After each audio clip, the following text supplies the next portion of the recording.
Buenas tardes. El Instituto para Integración del Saber, IPIS, de la Universidad Católica Argentina, junto con el Instituto de Comunicación Social, Periodismo y Publicidad, ICOS, que pertenece a la Facultad de Ciencias Sociales, Políticas y de la Comunicación, presenta esto que es la tercera charla de un ciclo que hemos denominado Diálogos de Integración del Saber, en el cual invitamos a esta experiencia de un diálogo interdisciplinario y hoy tenemos incluso el honor de que sea interdisciplinario e interreligioso. Vamos a presentar entonces a los miembros de esta mesa de lujo que tenemos, que es el rabino doctor David Minkowitz y el presbítero doctor Gustavo Irrazábal, que reflexionarán sobre el tema el imperio de la ley y su obediencia en el marco del Estado de Derecho postsecular, aportes desde el diálogo intercultural e interreligioso. La moderación estará a cargo del decano de la Facultad de Derecho de la Universidad Católica Argentina, el doctor Daniel Herrera. Muy brevemente presentamos algunos datos profesionales de los expositores, aún cuando ustedes que han sido invitados ya lo recibieron personalmente. El rabino Gabriel Minkowitz es doctor en Psicología Social de la Universidad Argentina John F. Kennedy, ordenado rabino por el Seminario Rabínico Latinoamericano y también abogado y procurador graduado en la UBA. Fue becario de distintos programas internacionales en educación, dirección de organizaciones académicas y de ONG. También recibió dos títulos de docente de nivel primario y secundario para escuelas judías y de director institucional para organizaciones sin fines de lucro. Actualmente realiza una investigación postdoctoral en ciencias jurídicas y legislación educativa en la Facultad de Derecho de la UBA. Se desempeña como docente universitario en la Facultad de Derecho de la citada universidad, en la carrera de grado y posgrado, en la Escuela de Estudios Orientales de la Universidad de El Salvador, como director de tesis doctorales y como rabino de la comunidad de Berea, Dr. Herzl de Lomas de Zamora.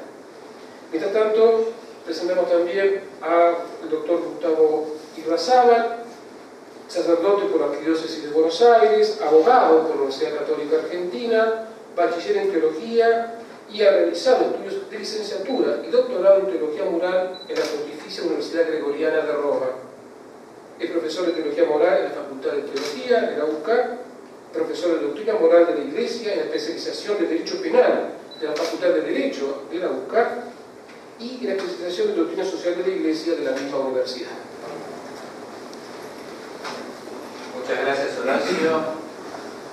Gracias también al rabino y al padre por aceptar la invitación y muchas gracias a todos los que nos acompañan.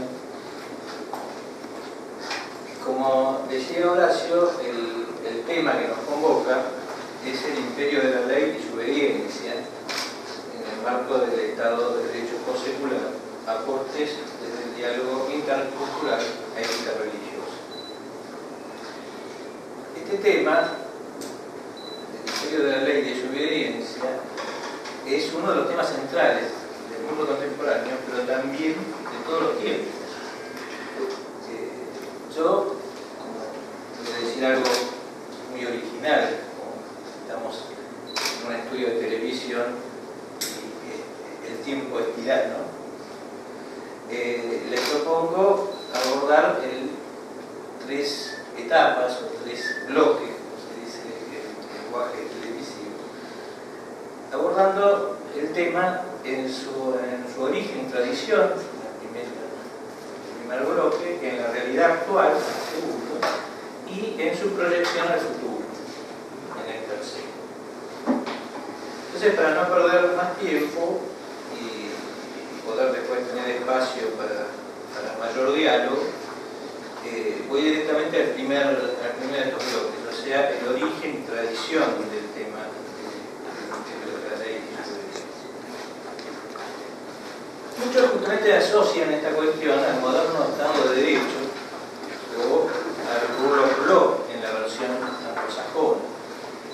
Pero en realidad la cuestión de la ley y su obediencia es una cuestión que ya aparece desde la antigüedad, tanto en el pensamiento filosófico como en el pensamiento religioso. Al respecto podemos señalar el dilema de Antígona, en el cual se plantea la tensión entre las leyes divinas y las leyes humanas, y que las primeras prevalecen frente a las segundas cuando estas las contrarían.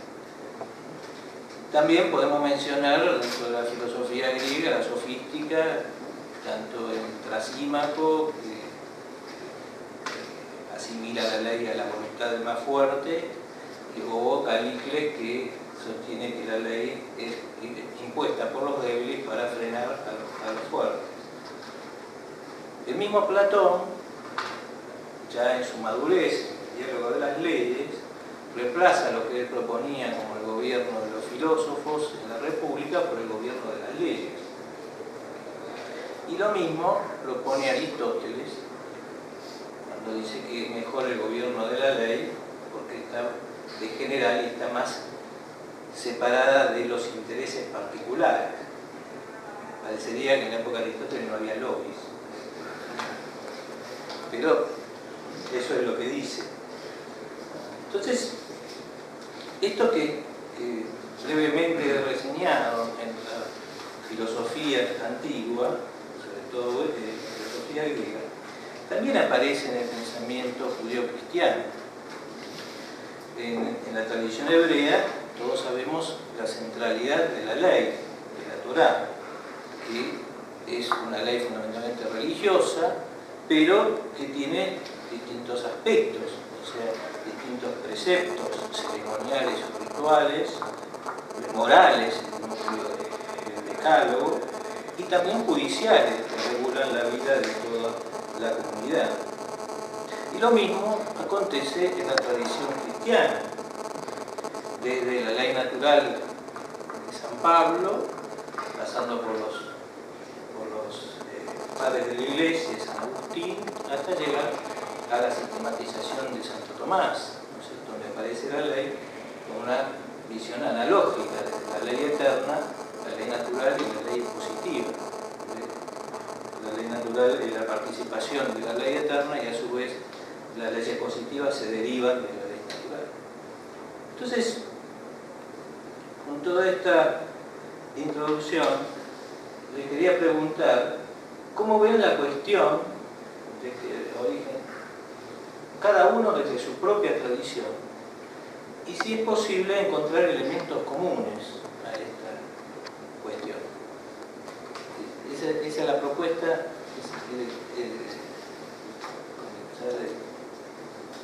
¿El rabino? Bueno, primero agradecer la invitación a la Universidad Católica Argentina por la invitación cursada y un gusto estar aquí. Y en verdad yo quería marcar algunos datos que son de pronto interesantes en el texto bíblico. En realidad, si nosotros buscásemos los orígenes de la ley en la Biblia, nosotros claramente haríamos referencia al tema de los 10 mandamientos.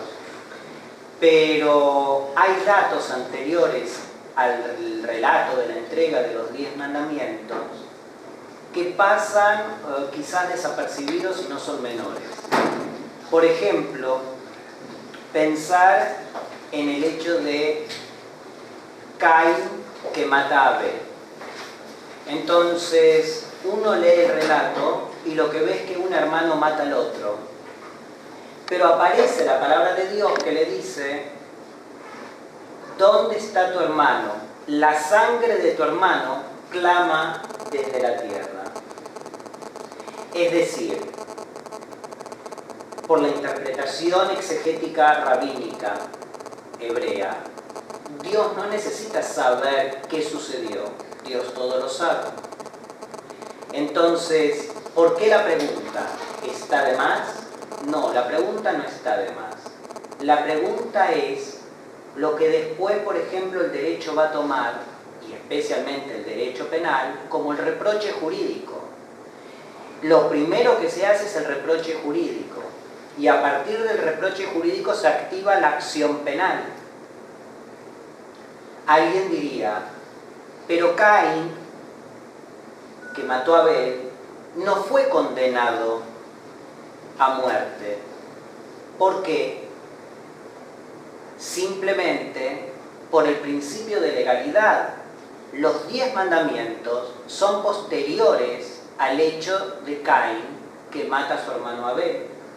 Entonces, con ley posterior no podemos juzgar un hecho anterior, salvo que sea en beneficio del reo. Es decir, que nosotros vemos que los conceptos legales que la ciencia jurídica maneja hoy en nuestros días tienen en base a la interpretación exegética bíblica una razón y una fuente. Pero Freud dijo algo muy interesante. ¿Cuándo aparece la ley? Formalmente. Cuando el hombre pierde la moral. Si el hombre trasvasa su propia moral, sus principios morales, vendrá de afuera la ley. Porque es inmoral pensar el matar. Entonces, frente a eso, y aún con el agravante de que es el hermano, es inmoral a todas luces, frente a lo cual, hecho acontecida esa circunstancia, después tenemos el tema del diluvio, ya hay 2 registros en el texto bíblico que nos están hablando de que a esa sociedad bíblica del libro de Génesis, la moral le falla y habrá que imponer una ley que para nosotros, diríamos hoy, es la ley revelada, los 10 mandamientos. En aquel entonces y en ese encuadre, en el texto bíblico, podríamos decir que es la ley positiva. Porque no es una ley que surja naturalmente, la que debería haber surgido no surgió, respeta a tu hermano, sino que es impuesta. Entonces no hay consenso. Es más, las investigaciones antropológicas nos dicen que no podemos hablar de pueblo hebreo o pueblo elegido o el pueblo judío o el sinónimo que le querramos dar. No podemos hablar de pueblo hasta la entrega de los 10 mandamientos. Porque una sociedad que no tiene pautas morales que la rija es una masa social, no es un cuerpo social. Y cuando la ley no se respeta por el cuerpo social, bueno, vendrán en los próximos bloques nuestras reflexiones. Pero volviendo al principio originario, Max Weber decía, ¿qué es lo que trajo al mundo occidental el judaísmo? Justamente el concepto de ley, porque el concepto de ley es el concepto de razón. Y la Biblia tiene prioritariamente un único objetivo: desarticular la magia como el manejo de las fuerzas naturales y priorizar aquello que es exclusivo en la dignidad de la condición humana, el sentimiento y la razón. Desde ese lugar estamos llamados, obviamente, a obrar con sentido de justicia, que será el resultado de ley y verdad. Si nosotros quisiésemos pensar un poquitito más el tema de la ley, cuando hablamos de la Torá, Torá es una palabra que se compone de 4 letras, pero las raíces siempre en las lenguas semitas son 3. 3 letras, la triliteralidad, forman las raíces de las palabras. Y es interesante que indistintamente se puede decir que la Torá es ley, que es luz o que es enseñanza. Y en este sentido uno diría, no puede ser tan disímil la interpretación. No es nuestro mundo moderno son conceptos separados, no para la tradición judía. ¿Por qué? Porque todo lo que es ley tiene que traer luz, y eso que es la verdad, la luz, tiene que ser enseñada, tiene que ser practicada, y no hay mejor aprendizaje que aquel que se da con el ejemplo. Creo que estoy en los tiempos. Perfecto. Muchas gracias. Por favor. Padre. Bueno, yo en base a esta presentación del tema, yo pensé que es muy importante diferenciar dos cuestiones. Una de ellas es el problema del fundamento de la ley positiva y por lo tanto del deber de obediencia a la ley, y el otro, que no se identifica con el primero, es el tema del gobierno de la ley o rule of law. El primer tema se refiere al problema de cuál es la fuente de validez, no solo formal, sino también sustancial de la ley, y del correlativo deber de obedecer la ley en conciencia. Ahora, una respuesta posible a este interrogante es la tradición de la ley natural, es decir, la existencia de un orden de valores que son accesibles a la razón y que están por encima de las convenciones sociales y que constituyen una instancia que es exterior, independiente y crítica respecto del derecho positivo. Ahora, en esta concepción del derecho y la justicia, es posible que no se dé un gobierno de la ley. Se puede pensar, por ejemplo, en un soberano absoluto que busca inspirar las leyes que dicta en los imperativos de la ley natural. Esto no sería un caso de gobierno de la ley, sino de gobierno de la persona, es decir, el gobernante que a su vez se atribuye el rol de intérprete del contenido de la ley natural. Entonces, la tradición de la ley natural es compatible en principio con gobiernos autoritarios porque no consiste propiamente en límites al poder, sino en límites a la autonomía moral del legislador. En el caso del rule of law, o gobierno de la ley, en cambio, se trata de establecer límites al poder político, que no son simplemente límites exteriores contenidos en la ley natural, que operan en la conciencia del gobernante o del legislador, sino límites interiores al ordenamiento jurídico, límites de carácter legal e institucional. En la tradición inglesa, por ejemplo, la Carta Magna de 1215, que establecía derechos, es cierto, derechos para los nobles y los terratenientes, pero derechos que limitaban el poder del rey. Y también el ejemplo del common law, la tradición jurisprudencial inglesa, interpretada por juristas y por jueces independientes, que son antecedentes de las constituciones escritas, que consagran los derechos fundamentales, las correspondientes garantías y la división de poderes. Ahora, de los ejemplos citados en la introducción, no todos contienen la idea del rule of law. La apelación de Antígona a Creonte es un llamado a su conciencia. En el caso de Platón, en su última etapa, la de las leyes, es cierto que pasa de la idea del gobierno del sabio, la sofocracia, que gobierna por encima de las leyes, al gobierno a través de las leyes. Pero estas no tienen otro límite que el ideal de justicia. En Aristóteles, en cambio, aparece ya, y por primera vez, la idea de una constitución que subordina las restantes leyes. Y en Santo Tomás también es cierto que está más marcada la limitación de la función de la ley positiva, la distinción entre un ámbito público y un ámbito privado, la idea de un bien común político limitado y la limitación del poder del gobernante por la ley, ¿no?, que es la tradición, en la tradición del gobierno mixto. Tanto la filosofía como la tradición judeocristiana contiene elementos muy importantes para profundizar ambos temas, el de la ley natural, el del gobierno de la ley.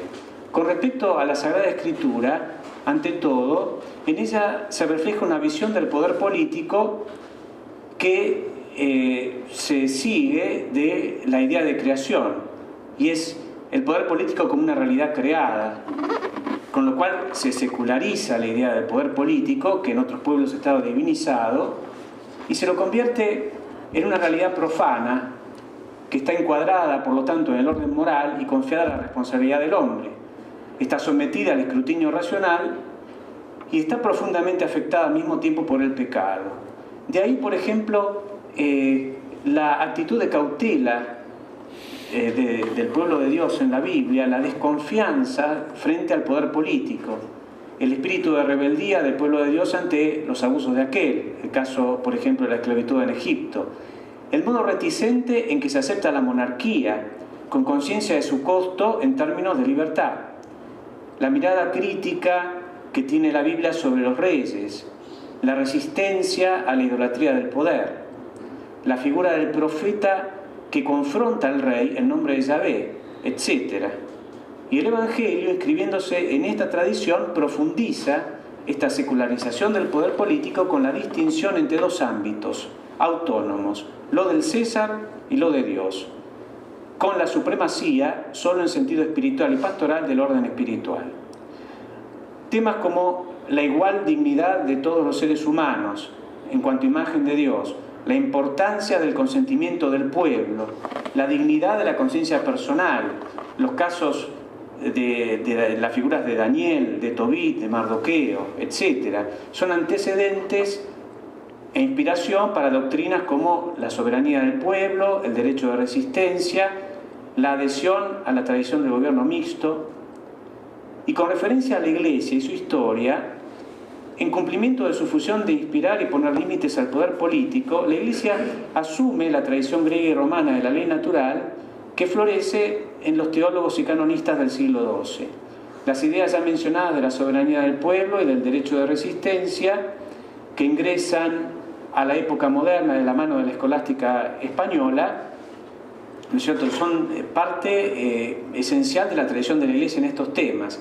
Pero además la Iglesia impulsa en su acción histórica la limitación institucional del poder político para frenar sus abusos a favor de los individuos. No solo el caso de la Carta Magna, sino los fueros en España, por ejemplo el fuero de Aragón, y las constituciones de diversas ciudades europeas. Un movimiento que a través, siglos más tarde, del calvinismo puritano ingresaría en los Estados Unidos. Esta vinculación de la Iglesia con el rule of law de raíces medievales es lo que específicamente fue olvidado en el ámbito de Europa continental y luego en el catolicismo latinoamericano. Entonces la adhesión de la Iglesia Católica al Estado absolutista confesional de alguna manera borró esa memoria y le hizo a la Iglesia muy difícil reconocer los méritos del gobierno de la ley, cuya promoción quedó entonces en manos del liberalismo político. Esto hasta casi mediados del siglo XX. Por lo tanto, el retorno a la Biblia, el diálogo con el judaísmo en este sentido puede ayudarnos mucho en el camino de redescubrir este aspecto tan importante de nuestra tradición que tiene raíces bíblicas, ¿no es cierto?, en referencia a estos dos temas, la ley natural, la limitación del poder político a través de la ley. Bueno, muchas gracias, padre, y muchas gracias a los dos por respetar los tiempos asignados, y así podemos avanzar.